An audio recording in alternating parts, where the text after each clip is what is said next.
This is They Create World, episode 17, the British 8-bit computer market, hardware. If anybody wants to find me, I'll be in the last place you would look. In a place where people used to be, a land that's called reality, you'll find me there. Welcome to They Create World. I'm Jeff, and I'm joined by my co-host, Alex. Hello. Today, we are going to go over the computer stuff again, but this time, it's from the British angle.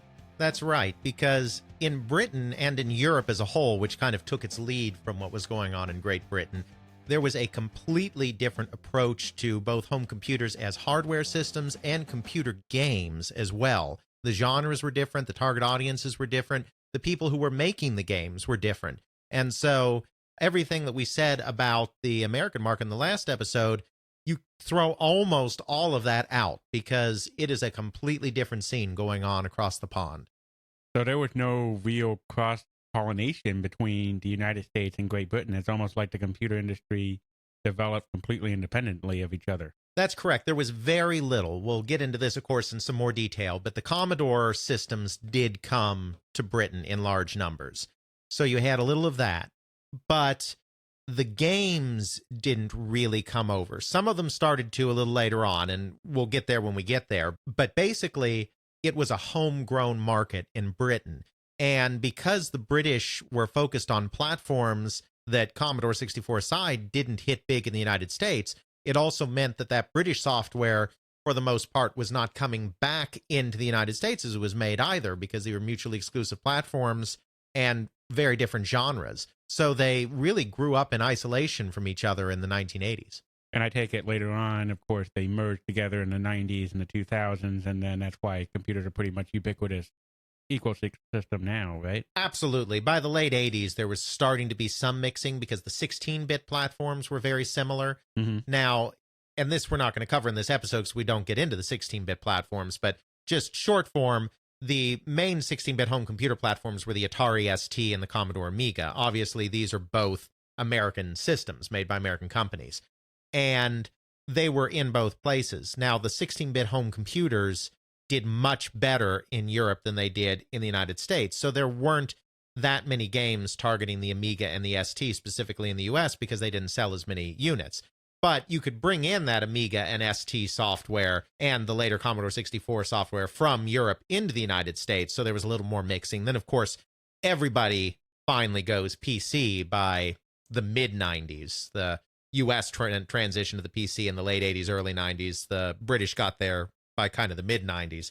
And then you really don't have any distinction between the markets anymore. The initial systems were different, but eventually it all merged together into one homogeneous system. Exactly. The British hardware industry basically fell apart in the transition from 8 to 16-bit. Mm-hmm. The companies that had been successful in that country in the 8-bit world were unable to jump to 16-bit computers, which is what gave the opening for those American 16-bit computers to come in. And that's where you lost a lot of the distinctiveness. And then by the mid-90s, it was basically all one giant worldwide computer game market. All right, so where do we want to start off from the beginning here? We know how it was in the United States with the Altair 8800. What was the British equivalent of that? Well, the British market got started a couple of years later. Japan was the same way in the early days. It tends to be that you have the market that pioneers something, or the part of the world that pioneers something, like we have with the Altair and the MSI and these S100 computers in the United States. And then it always takes 2 or 3 years for kind of the rest of the world to catch up to the pioneer. I'm talking specifically in electronics here, not in everything in the world. So the British market started a few years later. It really wasn't getting going till about 1978. Mm-hmm. And it started in the exact same way then that the U.S. market did. It started with kits. So by 1978, you have the Trinity in the United States. You're still looking at mostly kit computers in Britain. Now, obviously, the obvious question is, well, you've got the Trinity, so why don't you have fully built computers that are just being imported into Great Britain or into Europe? That would make sense. Yeah. And the answer is that you have to look at the cost of living. We talked about this a little bit in the last episode.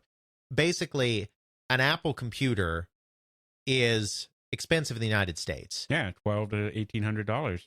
It's even more expensive in Britain because you have to import it. And so that adds shipping costs, warehousing costs, import duties, customs, all of that stuff. So you've got a more expensive system by the time it gets over there. So it would be something like $1,500 to $2,500. Well, yeah, pounds. Because then you also have to, the British pound is worth more than the US dollar. So obviously currencies fluctuate, but a general kind of good rule of thumb is that the pound is going to be between 1.5 and 2 times as valuable as the US dollar. So if something is 2,000 pounds, multiply that by 1.5 or 1.6 to get what that would be in dollars. So it's actually more in dollars. 2,000 pounds is more than $2,000. Right. That's like $3,000-$4,000. So exactly. So this gets really expensive really fast. So there were some Apple IIs in the country, but very few. Commodore did very well in Britain and in Europe, especially in Germany. And the reason for that is the way the Commodore was set up. Commodore, the full name of the company was Commodore International. Very early on, they had set up branches in various Western European countries when they were still a calculator company, well before they got into computers. And the interesting thing was that the branches operated mostly independently from the main office.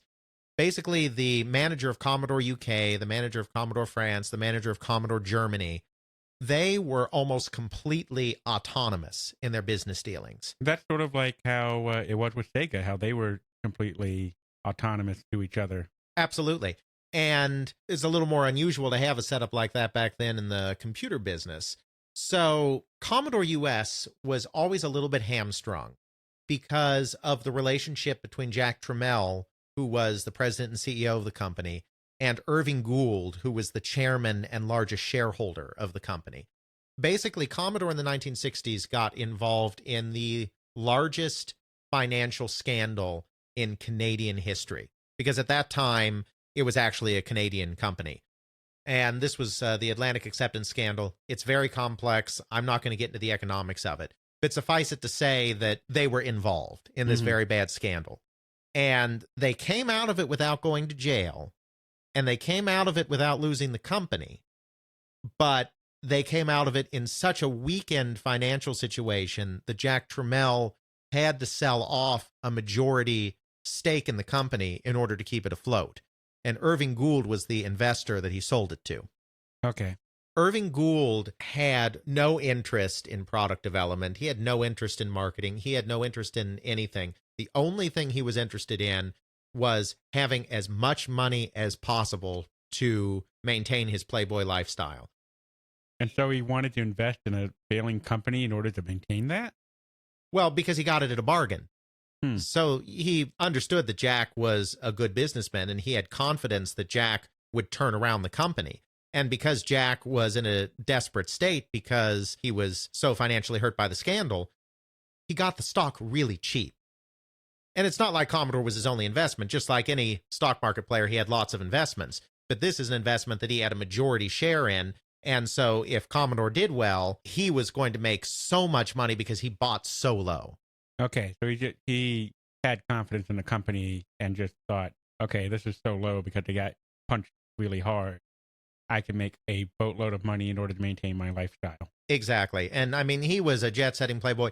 He had a very detailed schedule of where he could be when around the world to make sure that he did not spend enough days in the United States that he would qualify to pay more in income tax. I mean, this is one of these guys that's just, I mean, he had tax shelters in the Cayman Islands and the Bahamas and all of these places where people do tax shelters. You know, he's just one of these guys that hides money everywhere and pays as little in tax as he can. And all he cared about was the Commodore stock price. He wanted that stock price to run, and he didn't want there to be many expenses. He watched Jack Tramiel like a hawk. He never let Jack Tramiel raise money in the markets. A public company like Commodore was when they're getting ready to launch a new product and they don't necessarily have a lot of cash on hand, what you'll do is you'll offer more shares of stock to raise money in the markets. Mm-hmm. But Irving Gould didn't want his stock to be diluted because obviously when you raise money in the markets, you're issuing more stock, which dilutes the shares that you already have. You're increasing the number of shares you have. Therefore, each individual share is worth less. Exactly. And Gould didn't want anything to dilute his stock. So he never let Jack Tramiel raise money in the markets. Jack never had much money to do anything with. And to Jack's credit, he was very good at operating under these circumstances because he himself was a bit of a tightwad. He would authorize all expenditures over, I think, $1,000. Remember, this is the CEO of a multinational, publicly traded company. And everything over $1,000. He had to personally authorize. He must have been doing that day in, day out. And he was a workaholic, so he was fine with that. But if he was ever gone for a period of time, I mean, he didn't take vacations, but if he was just out touring a factory in another part of the country, say, Commodore ground to a halt because nobody could do anything while he was gone. And it's not like now where you have cell phones for executives or computers where they can remote into the office and work from their hotel room. They were lucky to get a hold of him when he was back in the... He'd probably have all these messages on whatever hotel he was at, and probably had a whole stack of them under the door. Call us back, approve this, approve that. Right. So Commodore USA operated under two very big constraints. One is that Irving Gould wouldn't let Jack Tramiel get the money he needed to launch product. The other is that Jack Tramiel was a bit of a tightwad himself and also didn't believe in marketing very much. And so even if he had had more money, he wouldn't necessarily let people spend it. There were no budgets in Commodore because, of course, he had to approve everything.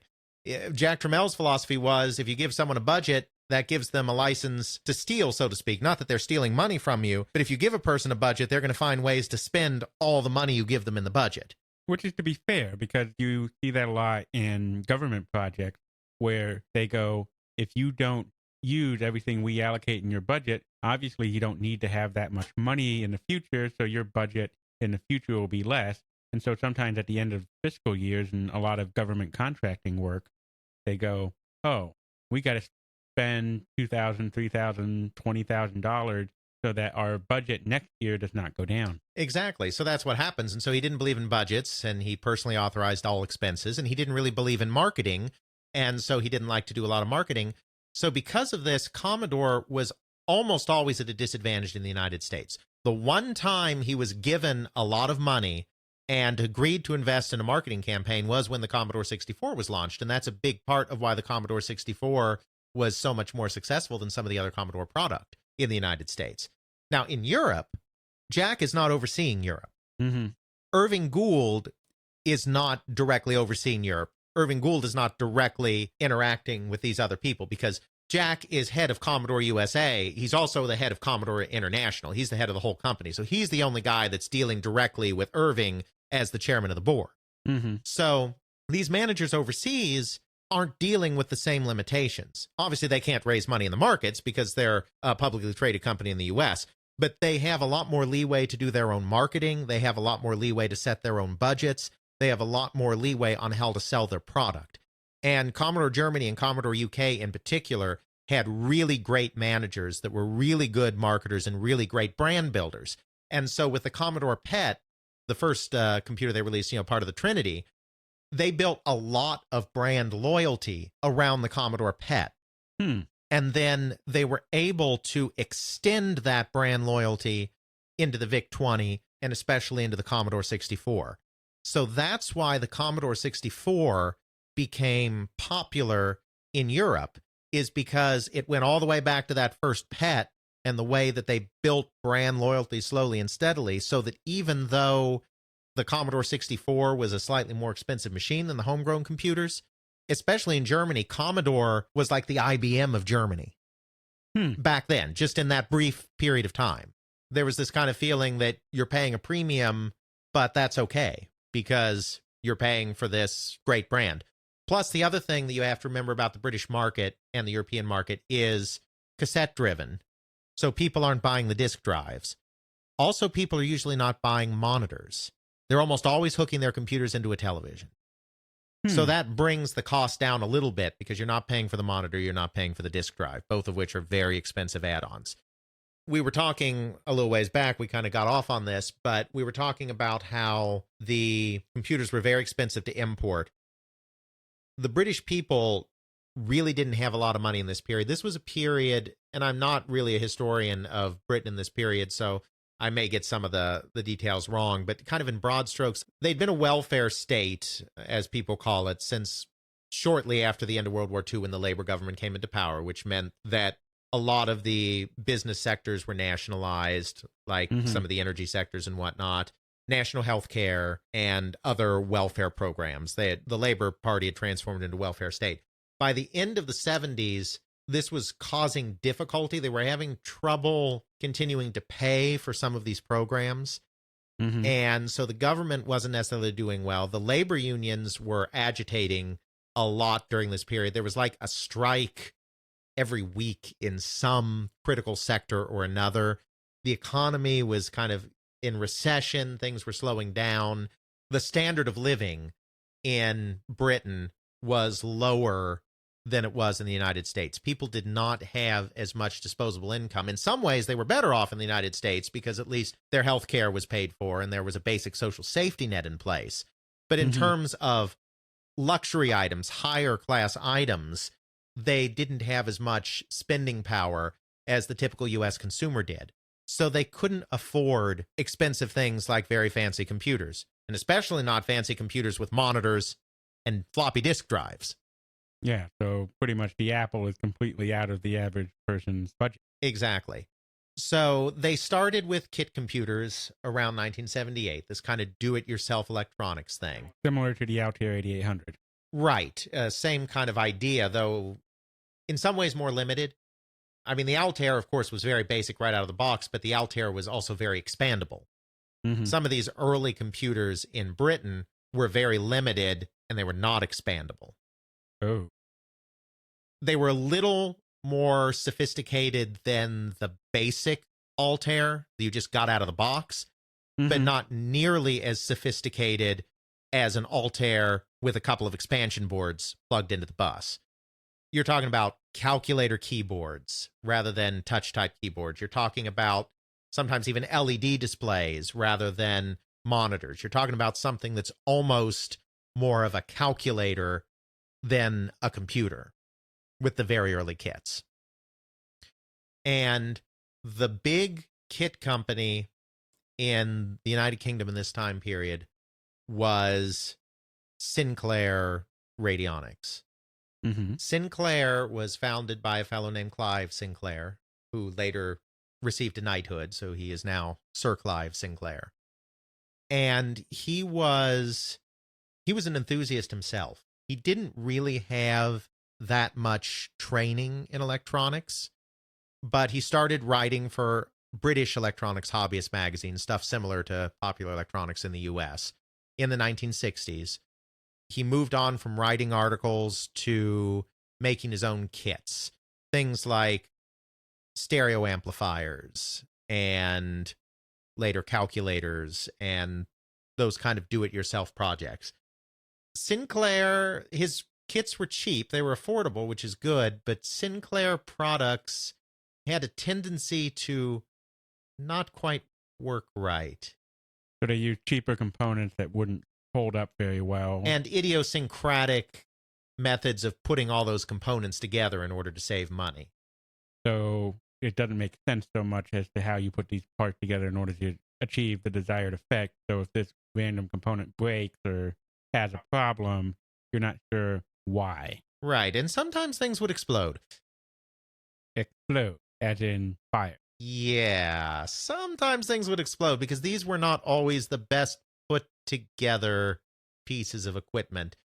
He had one of the first pocket calculators, a kit, not assembled, obviously, and that tended to explode if you left it on too long. Oh, dear. And then they had the thing that really kind of epitomized them is in about 1975 or so, they released a product called the Black Watch.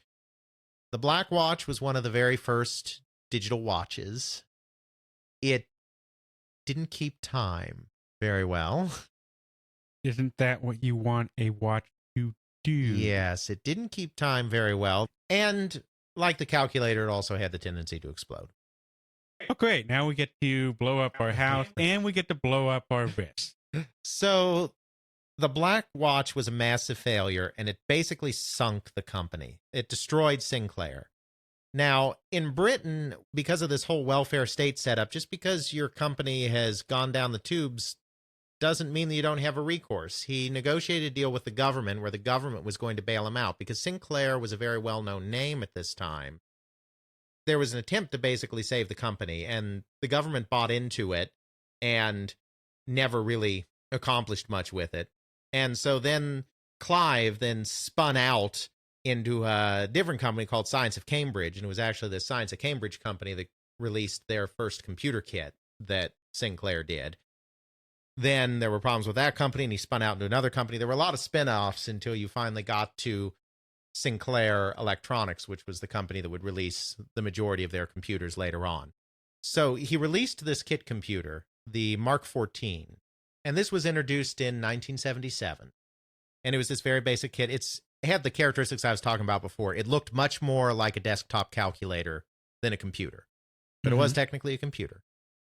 And after that, his right-hand man, the guy that kind of built this Mark 14, Chris Curry, wanted to bring the company fully into computers because he really thought microcomputers were going to be the next big thing. And at that point, Sinclair didn't want to do it. Huh. He didn't think there was going to be a market there that they could tap, at least not yet. And so they had a big disagreement, and Chris Curry left the company. Chris Curry founded his own company, also in Cambridge, as that Science of Cambridge name implies. They're all in Cambridge. Right. Cambridge University is the main technical math and science university of the United Kingdom. It's kind of the MIT, I guess, in a way, of the UK. You know, Oxford and Cambridge are the two big universities in the country, and Oxford is more of the humanities school, and Cambridge is more of the science school. So think of it in the United States standpoint as Harvard and MIT. Exactly. I mean, Sir Isaac Newton came out of Cambridge. That was the big school. So obviously there were a lot of technical people kind of clustered around Cambridge.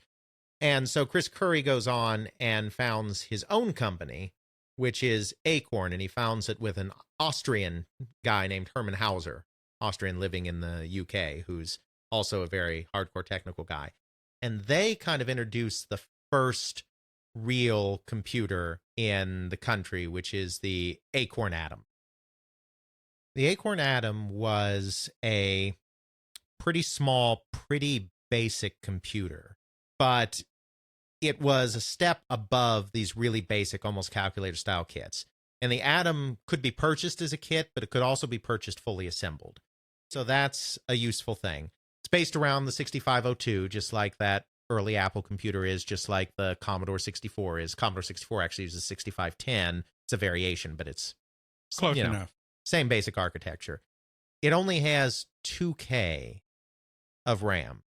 Oh, dear. This is a hallmark of the very early British computers, having very little RAM, because, again, of course, memory is expensive. RAM has always traditionally been extremely expensive. That's always the major limiting factor in pretty much every single system until pretty much now.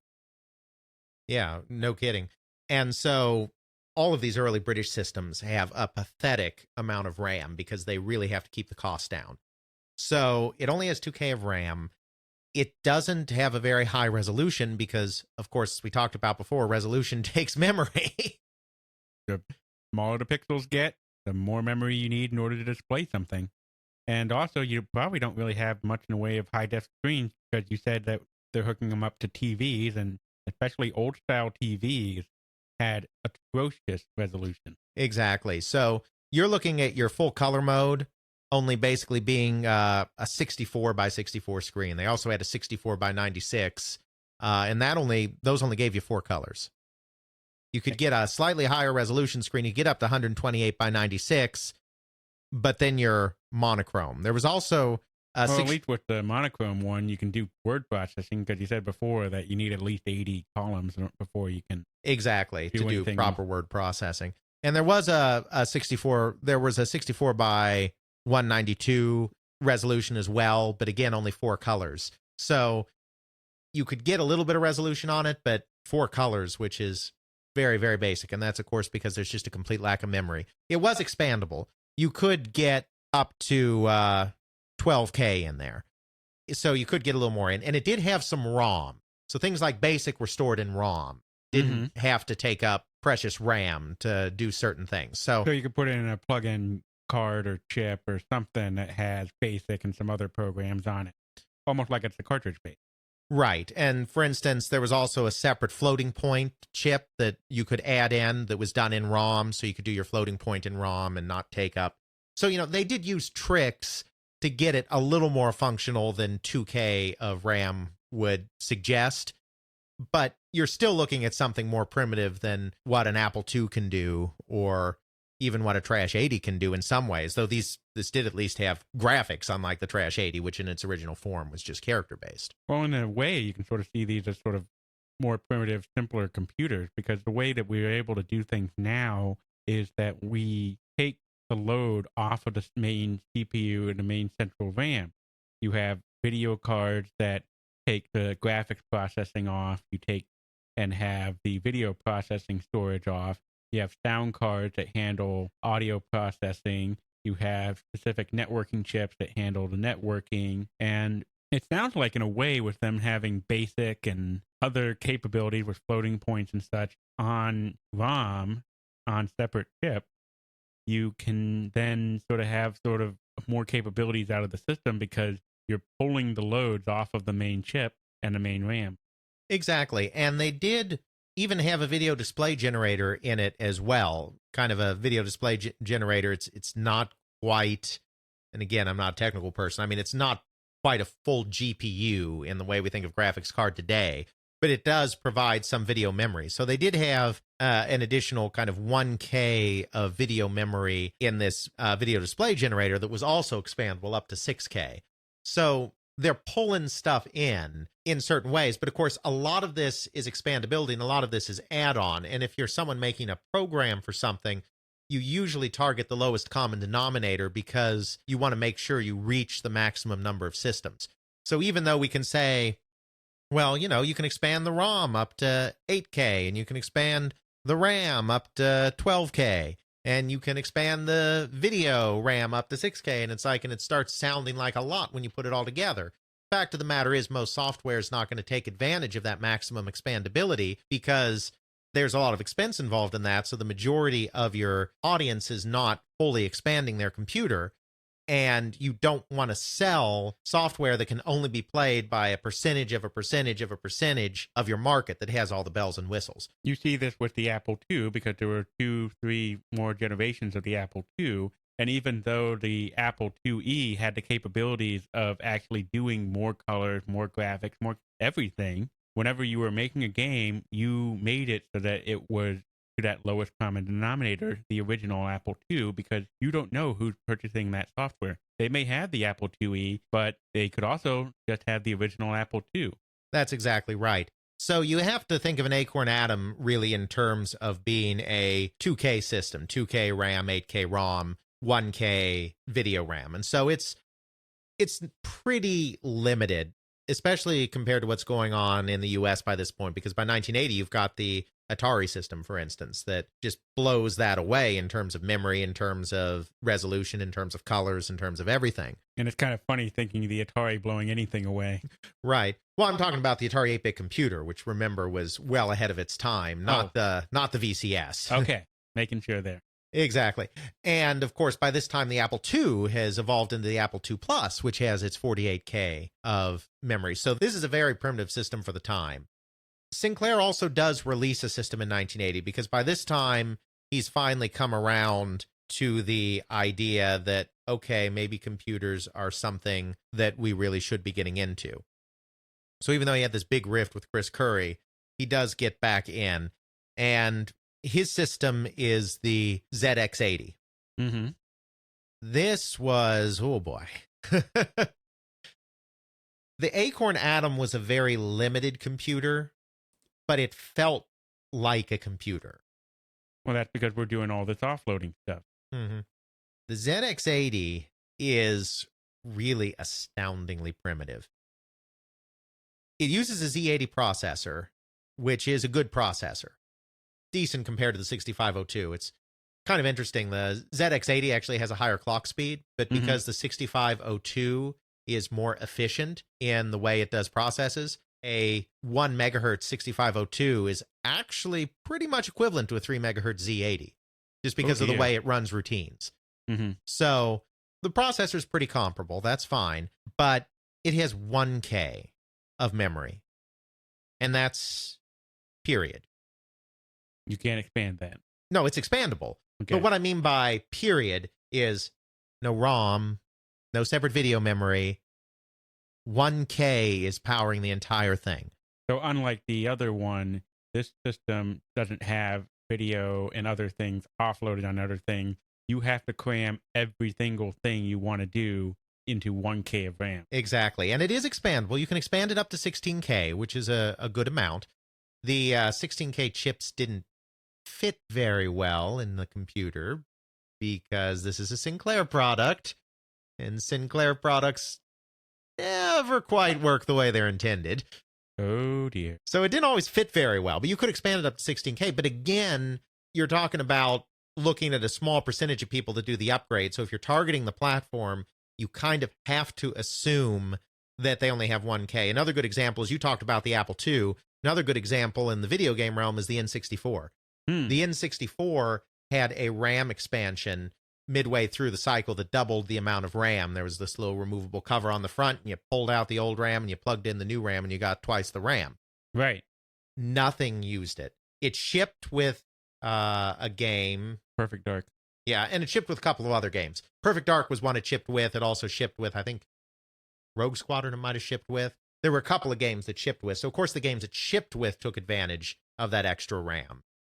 But almost none of the games made for the N64 took advantage of the extra RAM because you couldn't assume somebody was going to buy that RAM accessory. So, since it's 1K base, you had to assume that a person only had 1K. That is not enough memory to type and draw the screen at the same time. So every time you pressed a button on the keyboard, the screen would go blank for an instant as it was processing that keyboard command and then redrawing the screen. Oh, my. And what a keyboard. It wasn't a touch-type keyboard. It was a membrane keyboard that was very finicky to use. Couldn't touch type on it. So that was not much of a system, but it was cheap. It was £100, which again is closer to, like $150 or $160. $200. Yeah. So that's dirt cheap. So it was affordable. And because it was affordable, it did well.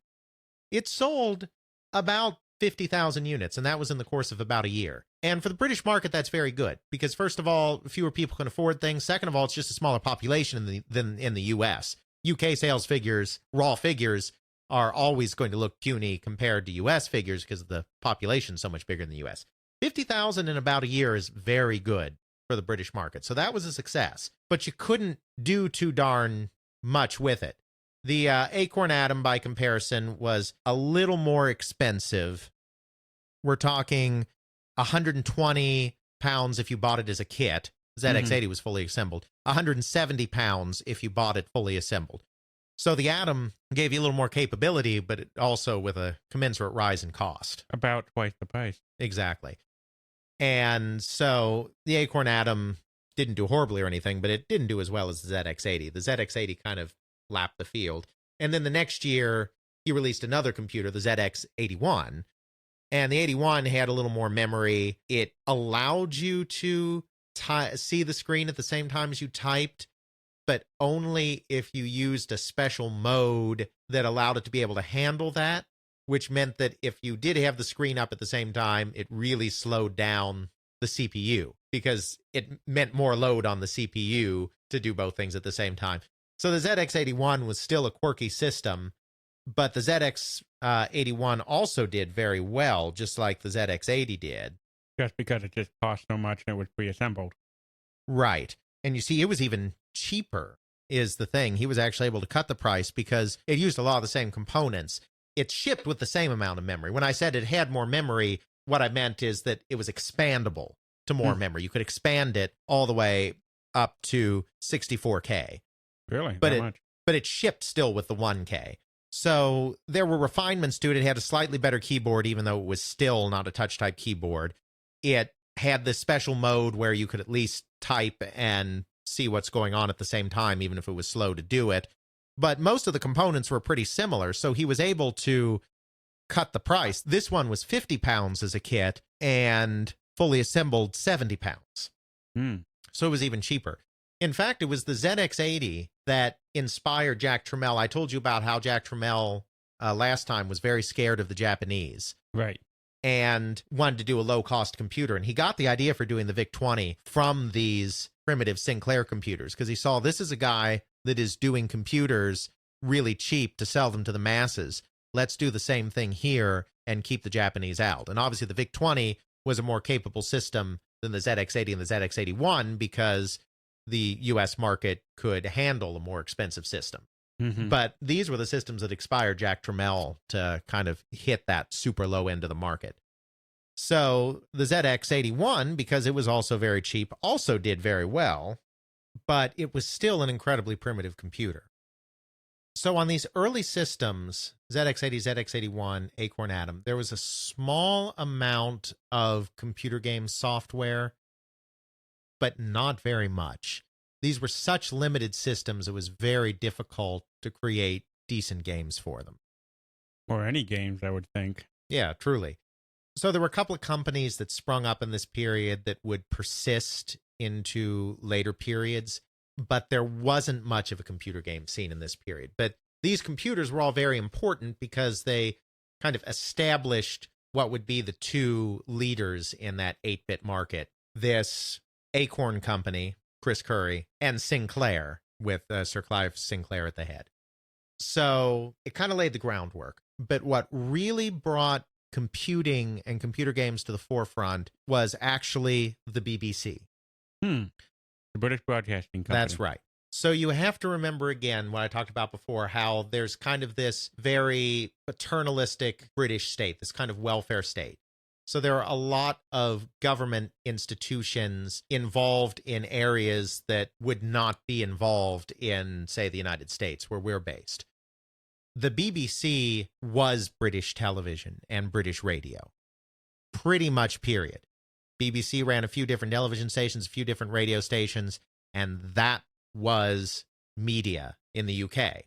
Not like here, where you had the private networks develop, like NBC and CBS and ABC.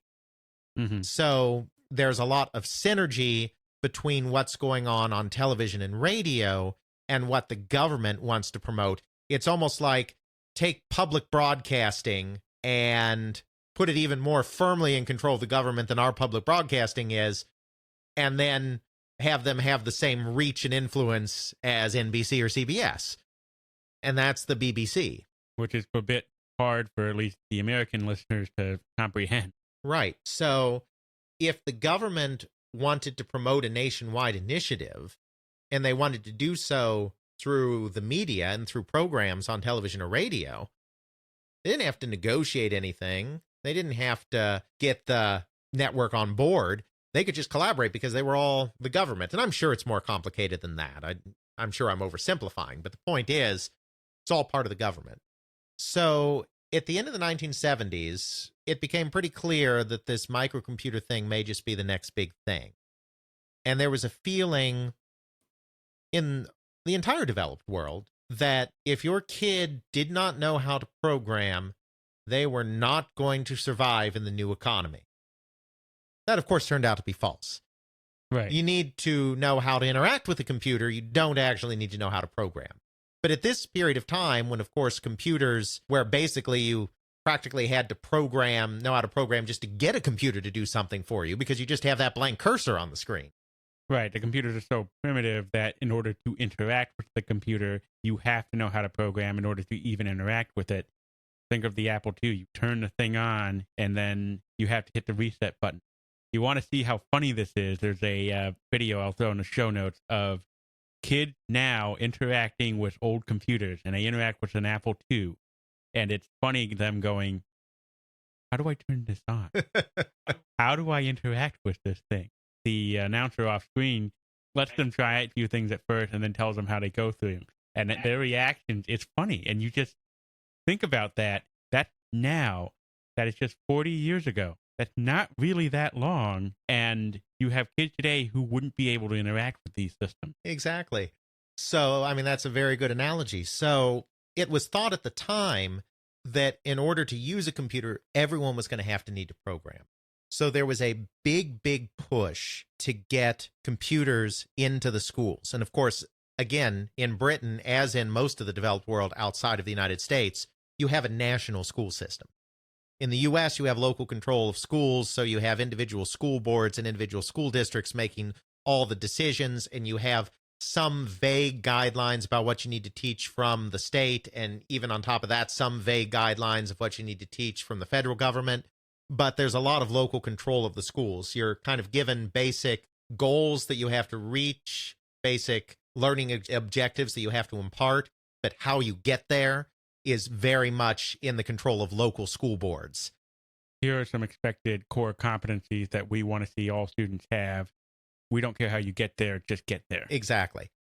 Britain has a national school system, which means the curriculum is dictated entirely from the top down. And again, I don't know the European school systems well enough. I'm sure I'm getting some of the finer points wrong, but still, it is a top-down system instead of a bottom-up system. That's the big difference between these European school systems and the United States.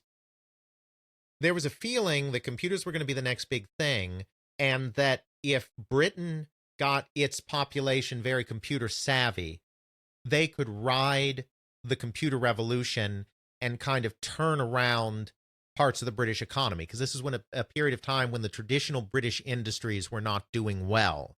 And so they saw a new industry on the horizon and thought, aha, this is our chance to get in on the ground floor of something new and build a new British industry in computers. And if we can be a market leader, we can get a much more money going into the economy, and we can raise Britain up. Exactly. So this was kind of a priority kind of at the beginning of the 1980s.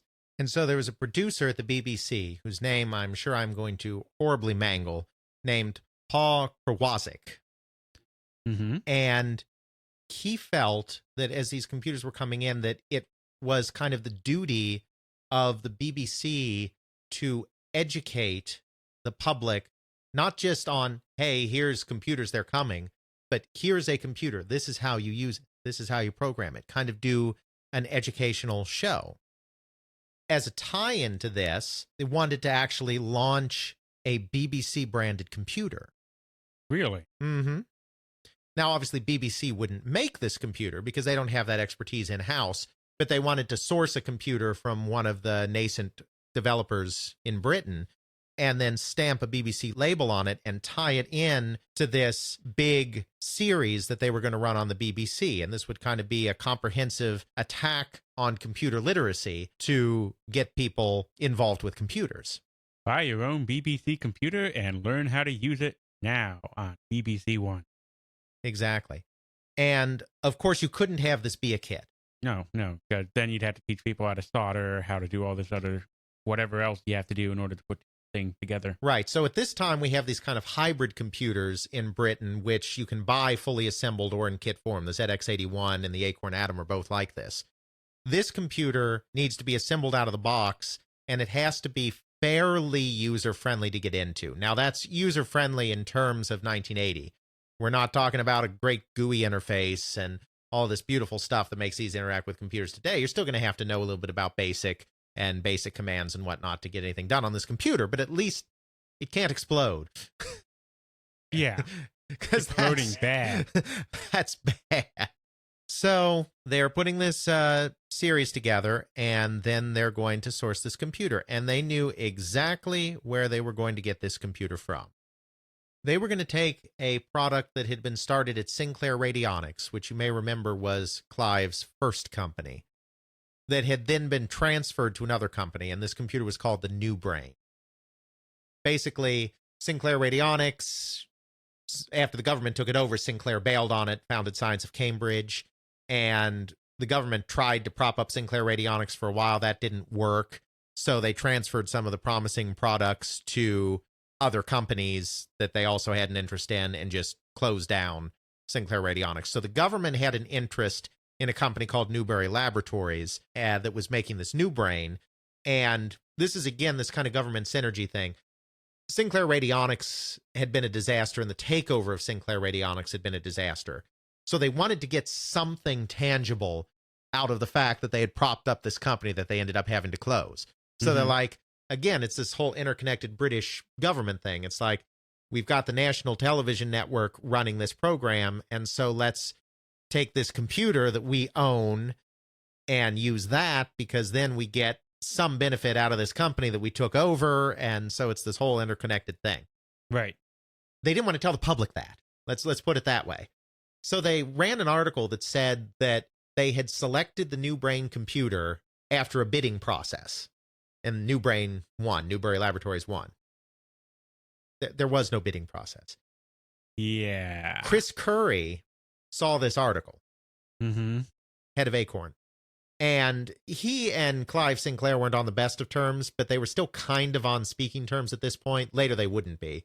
And so he sees this and he's like, there was no bidding process. I'd have known if there was a bidding process. I have one of the bigger computer companies. Yeah, no one came to me and said, hey, let's get these computers. So he called up Sinclair and said they did this thing, without consulting any of us. And so then they both contacted the BBC and said, this is outrageous. We're two of the biggest, companies. Nobody talked to us. And the BBC came back to Chris Curry only, which would end up being a bit of a sore point here, and said, fine, do you have something ready to go? And it's like, well, yeah, we can have something ready for it. It's like, we'll come in on Monday. They had this conversation on Friday. Oh, God. They were working on a new computer. It was nowhere near completion. But basically, they were given this very small window to show something to the BBC. Hello, overtime. That's right. Now, like I said, they did not contact Sinclair. And nobody knows for sure why, but the logical reason for that would be, remember, they bought Sinclair Radionics and had a disaster with it. So they don't want to go after someone who they had a past history with who has shown to be failure. Right. Who is shown to be failing. Right. So, and who makes products that sometimes blow up. Only sometimes. So that became a very big sore point between Sinclair and Chris Curry, because Sinclair didn't get asked to show a prototype after he wrote a letter in conjunction with Chris Curry saying, why didn't you talk to us? So, yeah, they work like crazy, and they get something that just barely works together in time for this show.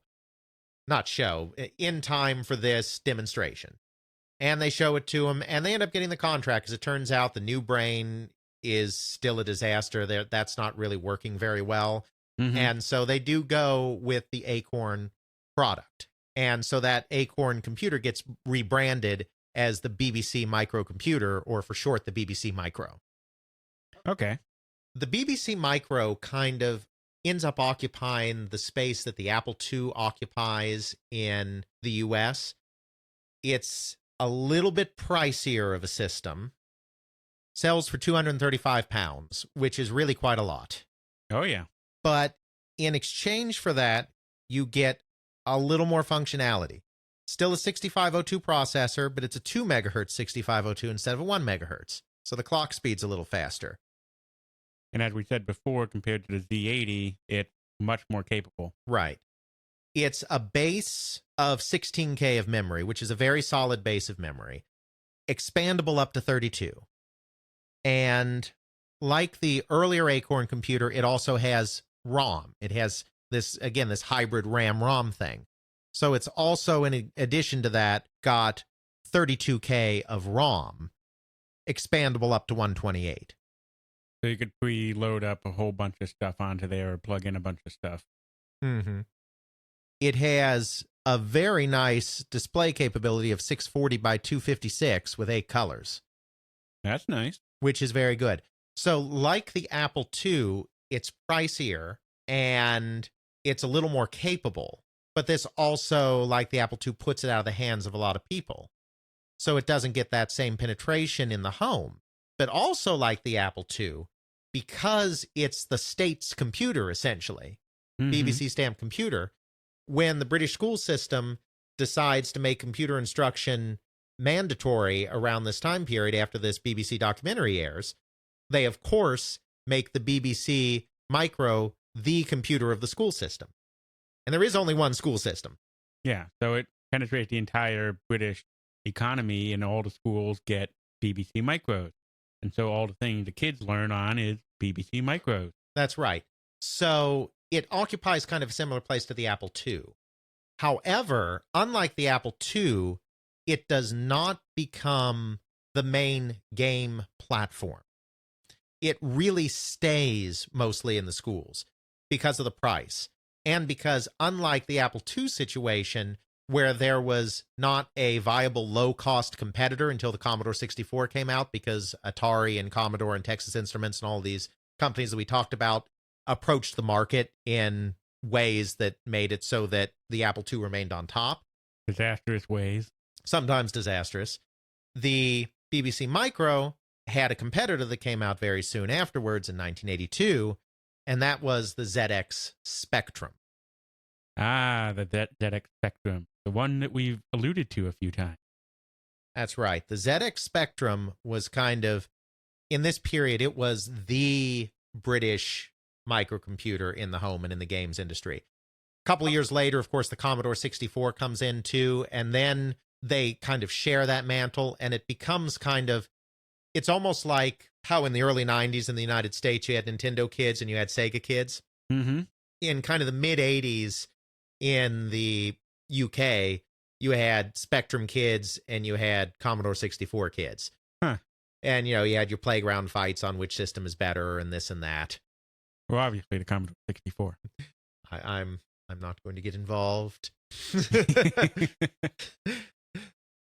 This is kind of the big kind of technology fight there. But of course, it takes a couple of years for the Commodore 64 to really start penetrating. So in the 82, 83 period, you're talking about the Spectrum as the really main thing.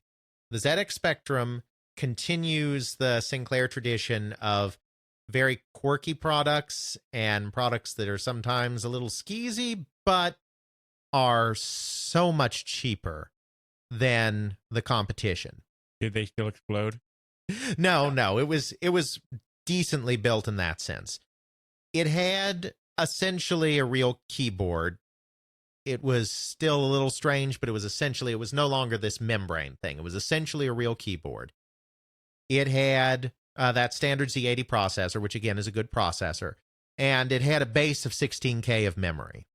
Okay, so finally we got the memory up to the point that it's actually a viable computer. Exactly.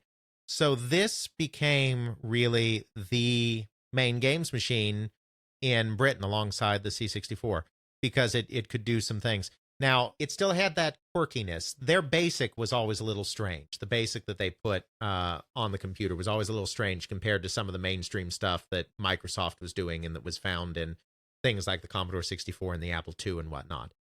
And then the other thing that was very strange about it was the way it did the screen.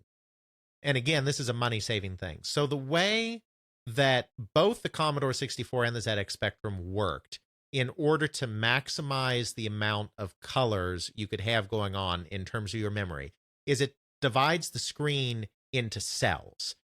And one of the videos in our show notes from the last episode goes into more detail on this. But basically, you divide the screen into usually 8x8 cells of pixels.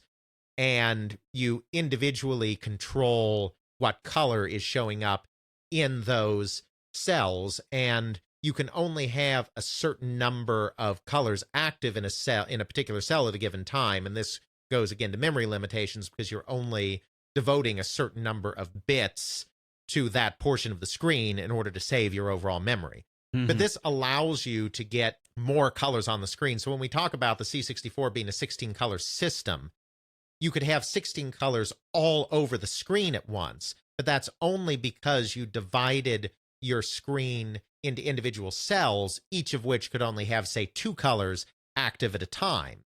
And that saved your screen memory like crazy. Because if every single part of the screen could theoretically have 16 colors at any given time, you would have to devote way more bits per pixel in order to get that functionality. Right. For a certain resolution, in order to have everyone have the same level of graphics, it would probably take something like 16K of RAM. While if you just have it so that you have this thing split things up, it then becomes you only need 9K of RAM because you're limiting how many colors are in a certain area. I'll put the same video into this episode's show notes so that you can reference that as well. Right. So both systems had this cell division where you could only have a couple of colors each, but the ZX Spectrum had a couple of limitations compared to the Commodore 64. First of all, even though it had 16 colors, it really only had 8. Because what you had is you had 8 colors that you could display at 2 different intensity levels. So the different intensity levels kind of created different shades of the same color, but that still kind of limits your palette in a way. So sort of like hunter green and regular grass green, or sky blue and royal blue. Not sky blue, cerulean blue. I've always liked cerulean blue. What's so great about cerulean? You know what I'm referencing? No. I'm referencing the X-Files. Ah. Our audience will get it. Well, fine. Hi, audience. I fail. I haven't watched the X-Files since I was young.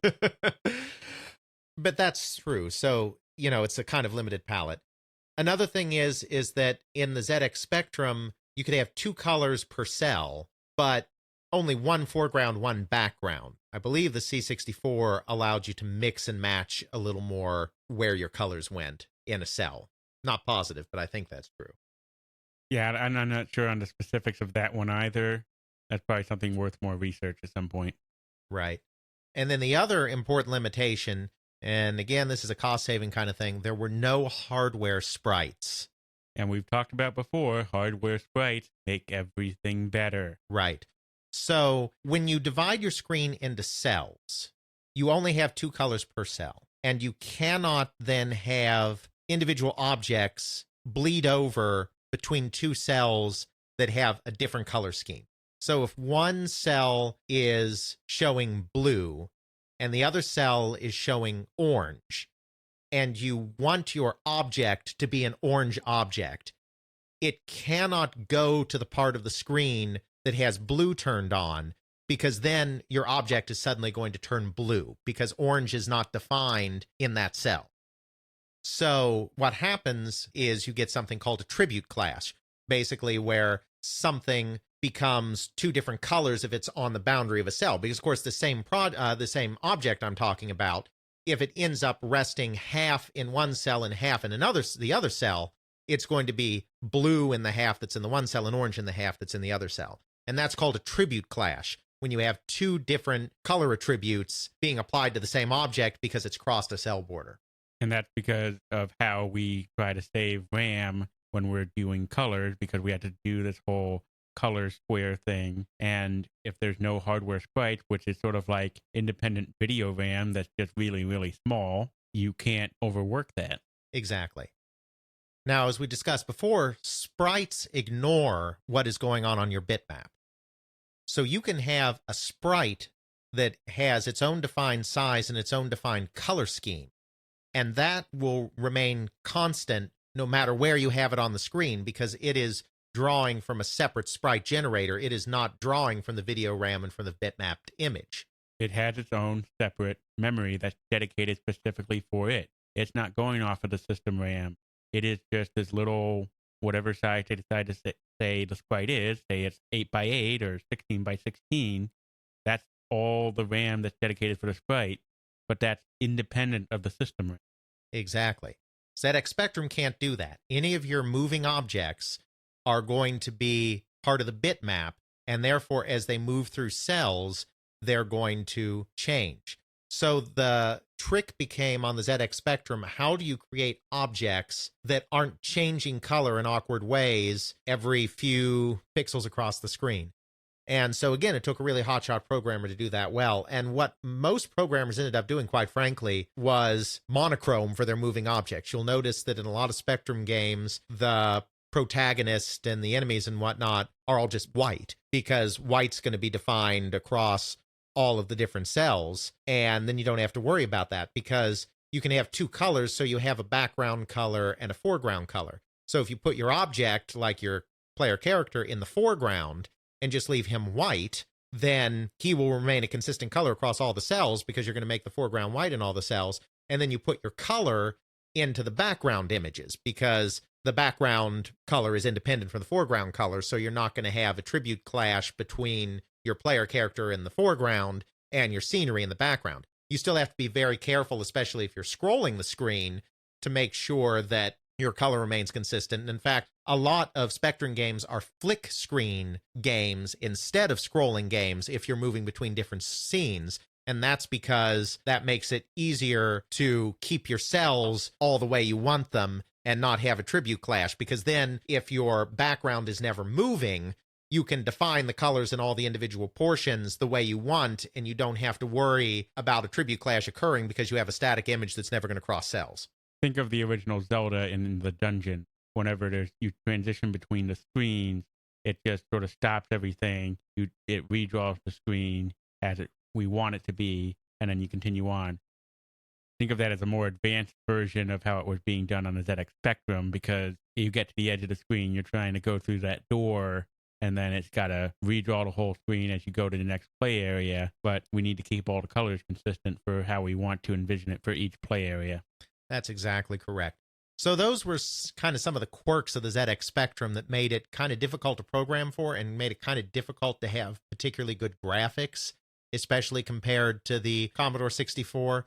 But then you have the flip side again, because it is a bitmap screen and because it takes a lot of individuality to program it, you get a lot of variety. So you run into that same thing where Commodore 64 games kind of tend to all have the same basic kind of mechanics and the same basic kind of graphics, because the system is particularly adept at doing a particular kind of game.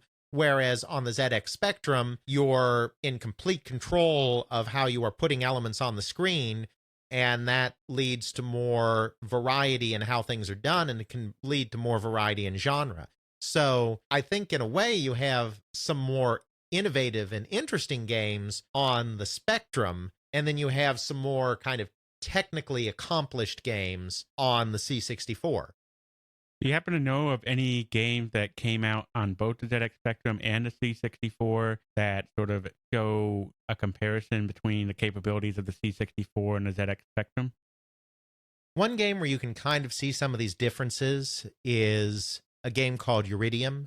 It was a very popular scrolling shooter on the system that was originally created for the Commodore 64, which is particularly good at scrolling shooters type games. And it was created by a wonderfully brilliant programmer named Andrew Braybrook. Even though, theoretically speaking, the Spectrum shouldn't do that great a job of doing a scrolling game, it actually works very well in terms of the scrolling on the Spectrum. But you can see when you compare the two that the Commodore 64 version is very colorful, and the Spectrum version is essentially monochrome. And that's because even in both the foreground and the background, because you cannot have a colorful background scrolling on a Spectrum, because there's going to be color clash going on all over the place. So Iridium, and that all goes down to the fact that the ZX Spectrum doesn't have sprites. That's correct. So Iridium is a very good example, at least, of that kind of monochrome versus color thing that had to be done. And really, Iridium was accomplished on a Spectrum. This was a little later on, so it was a Spectrum with more memory. But most programmers would not have been able to implement a smoothly scrolling game like Iridium nearly as well. This goes in part to this great programmer again, and it goes back to the theme that we had before, where on these 8-bit systems, the programmer really was king. If you did not have a hotshot programmer, you did not have a game. And this is kind of why it took so long for creative types that had no programming ability at all to kind of be accepted as game designers, at least in the West, because on both the early consoles like the VCS and the early 8-bit computers, you had to have the programming skills. So it was considered more valuable most of the time to have a hotshot programmer that may just be an okay game designer, rather than have a brilliant game designer and then have to hire a separate person to do the programming at additional expense. Mm-hmm. Another question. You talked about with the Commodore 64 that it had this really awesome sound chip.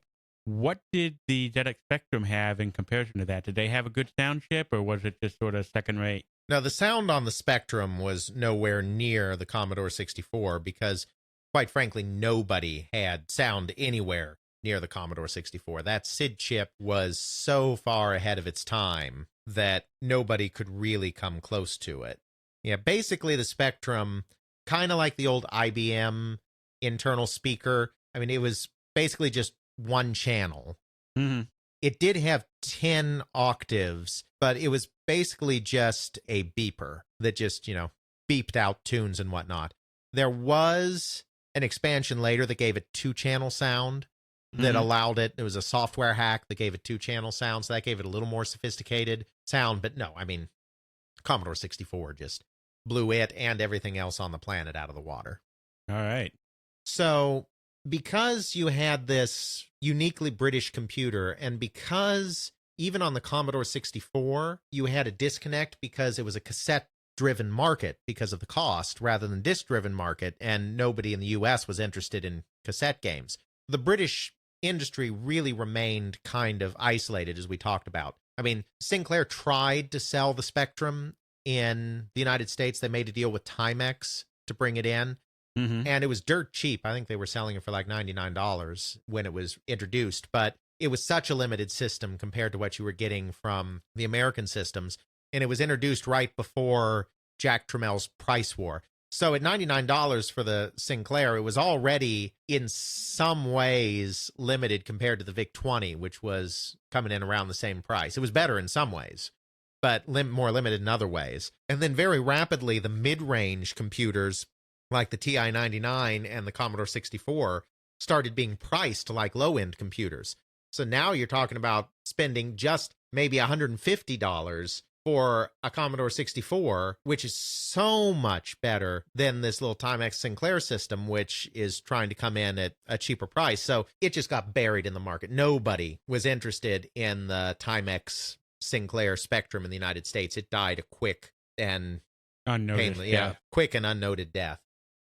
C64, obviously very big in the United States, but because the American user expected a more sophisticated product based around a disk that has more storage capacity, not a lot of interest in what was going on the Commodore 64 in Britain. There was plenty of Commodore 64 software to satisfy the American market. They didn't need the British software. By the end of the 80s, there started to be a little bit of British software coming in from the Commodore 64. Basically, the American companies realized that it would be valuable to have budget software because there was kind of this price point mismatch. They wanted to be able to offer products that were a little cheaper than their main products. And so they started looking to Britain for cheaper product to bring into the US. They also started kind of repackaging. This was the first time you saw kind of greatest hits compilation kind of software. They would repackage their old classics at a lower price. And they were also looking to Britain a bit to get budget software in to kind of fill this lower end price point. They were really feeling a lot of pressure from the Nintendo Entertainment System at this point. Oh, yeah. And so they wanted software that might attract the kids a little more, the kids that were starting to flock to the Nintendo system. And so they figured cheaper budget software would appeal to parents that are buying stuff for their kids. Well, think of it from the kid's standpoint. I said this before. I came home from school. I told the Commodore 64 to start loading it from the disk drive, and I had to wait till after dinner before I can play the game. Versus the Nintendo, where I just go in, put the cartridge in, push play, it comes right up. Oh, wait, there's a gray screen. Blow it out a little bit, then put it back in, and then it works. Right. So there was this move to budget software, and that got some British software in the market, but with a couple of exceptions, which we won't get into in this episode, British software really didn't make an impact in the US. And of course, US software at first didn't make an impact in the UK because it was a disc-based market and Britain was a cassette-based market. That would also change, which we won't get into in this episode. We'll discuss software later. But they really developed as these isolated industries. They started to merge together a little bit when we got to the 16-bit systems. And the reason for that is that the British market really kind of fell apart, the hardware market. Okay. You've got this competition, Commodore 64 ZX Spectrum, with the BBC Micro kind of off in its own special rarefied corner. And they're all 8-bit systems. In the mid-1980s in the United States, you start seeing the first 16-bit processor systems with decent graphical capabilities. The IBM PC, all the way back in 1981, had a 16-bit processor, though they actually did a hybrid thing because it was an 8-16 hybrid and it just had an 8-bit bus.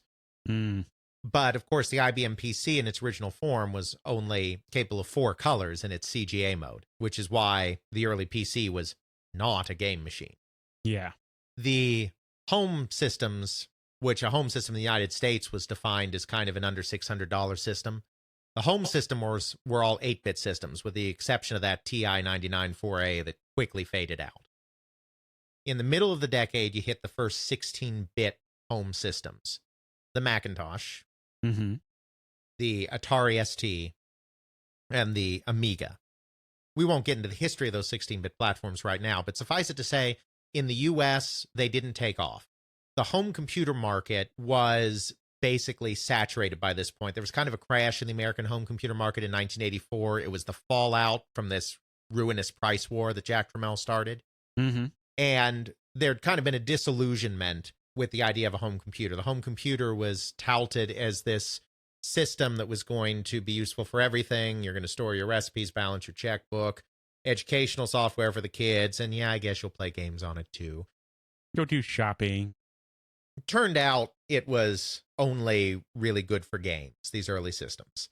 So by the middle of the decade, there was really a lack of interest in home computers in the US, and so it was very hard to convince American consumers to upgrade to a 16-bit home computer. People were starting to slowly purchase PCs for their home because the idea was you have your PC at work and then you have your PC at home and you can do some work at home. You can bring your work home with you. But of course, it's still until the later part of the decade when VGA graphics came in, it was still not a particularly flattering game system, and people didn't make games for it. So just because you brought a PC home didn't mean you were necessarily playing games on it because there weren't that many games for it. With the IBM PC kind of taking over and with people being burned out on home computers, there was never much penetration of the ST and the Amiga in the US. This was also compounded by the problems that Atari and Commodore had with distribution and whatnot, which is beyond the scope of this podcast, but they didn't do well here. Right. In Britain, the home computer was still the primary games platform, and there was less of a disillusionment with home computers. Basically, because the BBC told everybody at the beginning of the decade that your children were going to need to know computers, and then brought computers into the curriculum very early, there was this sense that you had to buy your child a computer or your child was going to get left behind in the new digital economy. That's why there was kind of this great penetration of Spectrums and Commodore 64s into the home. The Micro wasn't the computer they brought into the home because it was so expensive. But they were like, oh my gosh, my child has to learn programming, and I guess this ZX Spectrum isn't that expensive, so we'll buy you a ZX Spectrum. And if you were well off, you could get a Commodore 64. Sure. So that became a common fixture in the home, and it was actually kind of endorsed by the parents in many cases. And also, we said before, they didn't have so much the consoles. You didn't have the Nintendo, the Atari, and stuff in Europe, in Britain, because of the import and the cost. Right. So it also became the primary game system. So while the NES was starting to really penetrate the US market in 86 and especially 87, it was not penetrating the UK market. The Nintendo wasn't even really attempting at that point to seriously market the NES in the UK or in Europe. They were selling them there, but again, high cost, and they weren't really pushing it. They were doing it through third parties. They weren't selling it direct, so there really was no European market. So it had become the standard games platform. So it had that cachet to it as well. Plus, Commodore had always done better in Europe, as we previously discussed. So when the Amiga came to Europe, this was considered a big deal because Commodore had a great name brand already. And Atari, at this point, was owned by Jack Tramiel. So Jack Tramiel still had a lot of contacts in Europe from his days at Commodore. And so the Atari ST was welcomed comparably better there as well. So there was this transition to the 16-bit platforms, and it ended up being the US leading the way. Basically, the British companies dropped the ball. Acorn, once the Spectrum came out, Acorn tried to compete with it. Because, of course, the BBC Micro was too expensive. So they came out with a far more limited version of the BBC Micro called the Acorn Electron that was similar in terms of price and capability to the ZX Spectrum. They had a lot of trouble building it, and they missed Christmas the year it was released. They had orders for hundreds of thousands of units, and they got like 50,000 units into stores. So there was a big buildup of anticipation for it, and then nobody could buy one. And then because nobody could buy one, everybody lost interest. And so they missed their window. I need to get something for Christmas, so I might as well buy that ZX Spectrum. Exactly. And so they missed their window completely. They never recovered from that. They were working on a 16-bit computer, but it was a little too, they were having difficulty with it. It was a little too highbrow and expensive for that standard market. So they ended up in 1985 being purchased by Olivetti, which is a major Italian institutional computing company. I mean, they had been in mainframes and whatnot for a long time. And that was basically the end of Acorn. Of course, the final legacy of Acorn was their ARM processor, the first widespread RISC processor. RISC means Reduced Instruction Set Computer. Exactly. Basically, the idea being that you can make a far more efficient chip. There are certain capabilities that a full-featured chip, that a CISC chip has, that, yeah, if you want to be the most powerful supercomputing chip on the planet, you need to have all those features, but you and me on an everyday basis don't use nearly all of the instructions that are available. So the idea of RISC is you cut out all the instructions that get used once in a blue moon. You have a slightly more limited chip just in terms of raw power, but for the specific things you want that RISC chip to do, it runs faster and more efficiently, and it's cheaper. And much more low power. Yeah. And if you want to know a little bit of difference between CISC and RISC, CISC is complex instruction set, RISC is reduced instruction set. I'll throw in a show note thing, a video to explain that. Right. So that's kind of the interesting final footnote of Acorn, is that they developed the ARM processor that got into the iPhone and almost every portable device in existence. But it's kind of funny because they could have survived long enough, and at least to the modern era a bit more, and they could have made a lot of money. Right. Sinclair, meanwhile, Sinclair was never interested in computers. Yeah, we've already said he wasn't. Yeah, Sinclair saw mass market computers as a way to raise money, but he was interested in other products. He wanted to create a portable television. And he wanted to create an electric car. Really? An electric car back then? Right. And so basically he took all the profits from computers and sunk it into these pie-in-the-sky projects, which, being Sinclair, never worked right. Or exploded. Right. He was able to create an electric car, but it was this really small, really quirky little thing that nobody wanted to drive, and it didn't have a good battery life, and it was just a disaster, and he could never get his television to work right, because it's Sinclair. He can't get complex electronics to work right. So he sunk everything that he made in computers into these pie-in-the-sky projects that never turned out right, lost a lot of money, got into the 16-bit market a little too late with the QL, was the name of the computer. Or ZXQL or something? Or Sinclair QL. Sinclair QL. Yeah, he dropped the ZX for that. He saw it as a business machine. He was kind of done with the masses at this point. He saw it as a business machine, so it wasn't really geared towards games. Nobody wanted to use it for business. So the Sinclair QL was a disaster. His other projects were a disaster. The company fell apart. And they started getting competition in the mass market from another company called Amstrad, founded by another knight, Sir Alan Sugar. Sugar came out of the stereo components business. He was just a kind of computers as appliances guy. He's like, I'm not an innovator. I'm just going to take proven technology. I'm going to package it cheaply, and it's going to work, and it's going to be great. And he released the CPC range of computers, which were 8-bit computers that had an integrated monitor, which was unusual at the time in Britain because you more normally used your television. And it sold for a decent price, and it had similar capability. Nobody really created games for the Amstrad as the core platform. Mm-hmm. But everyone ported their ZX Spectrum and Commodore 64 games to the Amstrad. And the Amstrad gained a lot of market share because it was reliable and easy and relatively well priced. And so the Amstrad really cut into the Spectrum market. And he kind of started taking over the 8-bit market in kind of 86 in that period. He actually ended up buying Sinclair after Sinclair fell apart with this television electric car and everything. And so then they released another version of the Spectrum. But you see, Alan Sugar, like I said, he wasn't interested in innovating. So he had no interest in extending the Amstrad CPC line or the ZX Spectrum line, which he now also owned through his purchase of Sinclair. He was not interested in expanding those into the 16-bit market. He was just basically interested in riding that 8-bit wave until it ran out. Milk the cow, so to speak. Right. So that killed innovation there. Acorn, which was a very innovative company, killed itself in the Electron disaster. So there was no, in the mid-'80s, there was no British company to pick up the torch and move into the 16-bit computers. So it became Atari and Commodore that took over that 16-bit market in the UK with the ST and the Amiga. And that was basically the end of the British computer industry, microcomputer industry. Mm-hmm. At that point, it was Amiga and ST, and of course, finally PCs start coming in as business machines, and this unique little oasis that was Britain kind of runs out. And there had never been a computer industry on the continent.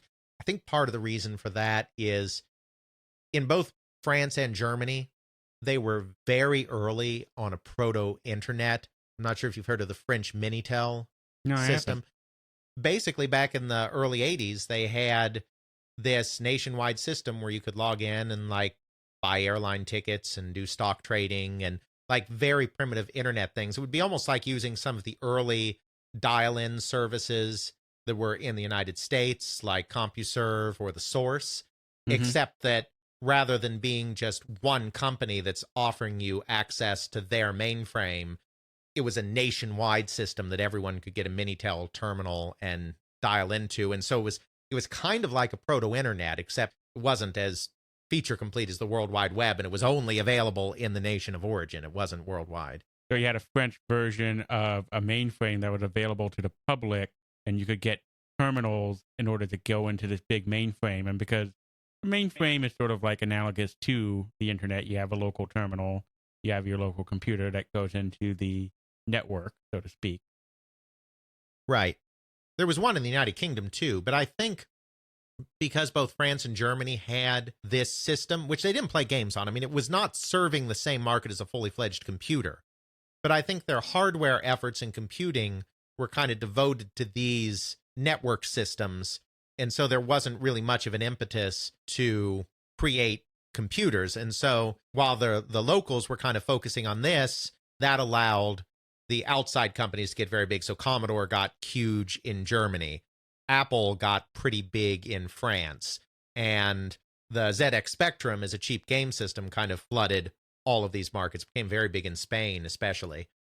While there were computer game companies in some of these countries, all of the development kind of know-how on the hardware side was in Britain. So once the British industry fell apart, nobody in France or Spain or Germany or Italy or the Low Countries or any of these places took up that hardware mantle either. They were also content to go to Atari STs and Commodore Amigas and IBM PCs. So once kind of the light went out on the British microcomputer industry, that was the end for Europe. And even in this early period, there was still some unique software in the 16-bit platforms that never really appeared in the United States. But now that you had common platforms on both sides of the Atlantic, very quickly everything kind of merged and you lost this kind of unique British PC culture, especially after consoles also started to become big in the mid-90s. All right. So that is how the 8-bit came to pass and how the 8-bit died and the way Britain was able to have its own unique infrastructure eventually melded into the general global computer system. Exactly. All right. Anything else to cover? I think that about does it. All right. What will we be covering next time? Well, here in this podcast, we kind of did a good job of describing why there was a unique British computer game industry, just in terms of the hardware that was released and why that hardware was adopted instead of American hardware. Now what I'd like to do is actually take a little bit of a look at that computer games industry itself, because compared to what was going on in the United States, it was very different. They were targeting different segments of the population. They were making different types of games.